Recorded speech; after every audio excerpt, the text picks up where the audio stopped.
नमस्कार मित्रांनो, क्रिश अपडेट या यूट्यूब चॅनलवर तुमचं स्वागत. तर मित्रांनो, आजची न्यूज आहे की 6,000 पगारापासून सुरुवात केलेला एक व्यक्ती त्यांनी संपत्ती केली आहे कोटींमध्ये. तर 6,000पासून अभियंत्याकडे सापडले जवळपास 2 कोटी रुपये आणि भरपूर काही. तर याविषयी आपण सर्व माहिती पाहणार आहोत. तर माहिती पाहण्याच्या अगोदर मित्रांनो, तुम्ही जर पहिल्यांदा चॅनलवर आला असं चॅनलला सबस्क्राईब करायला विसरू नका.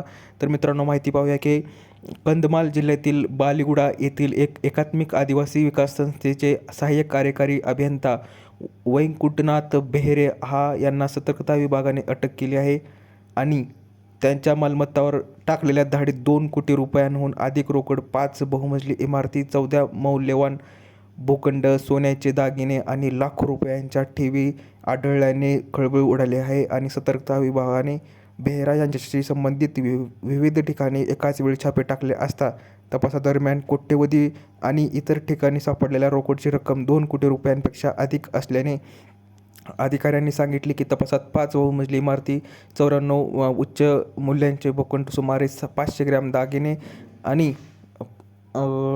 45 लाख रुपयांहून अधिक ठेवी आढळल्या आहेत. हे छापसत्र तपास अजून चालू आहे अशी माहिती आहे.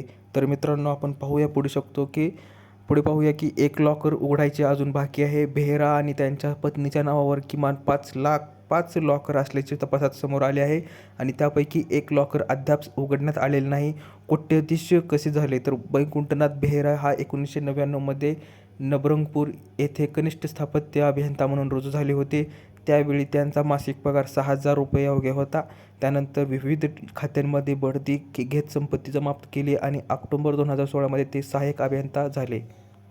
तर मित्रांनो, अशा पद्धतीने त्यांनी पैसे जमा केले आहेत आणि कनिष्ठ अभियंतापर्यंत त्यांची मजल होती आणि ते आता सहाय्यक अभियंता झाल्यानंतर ते 6,000 पगारापासून ते करोडो रुपयेचा मालक बेहेरा हा व्यक्ती आहे. तर ह्याच्या व्यवहाराबद्दल तुम्हाला काय वाटतं तुम्ही कमेंटमध्ये सांगू शकता. दिलेली समजली व्हिडिओला लाईक करा, जास्तीत जास्त शेअर करा आणि चॅनलला सबस्क्राईब करायला विसरू नका. तर भेटूया पुढच्या व्हिडिओमध्ये असेच एक अपडेट घेऊन. तोपर्यंत धन्यवाद.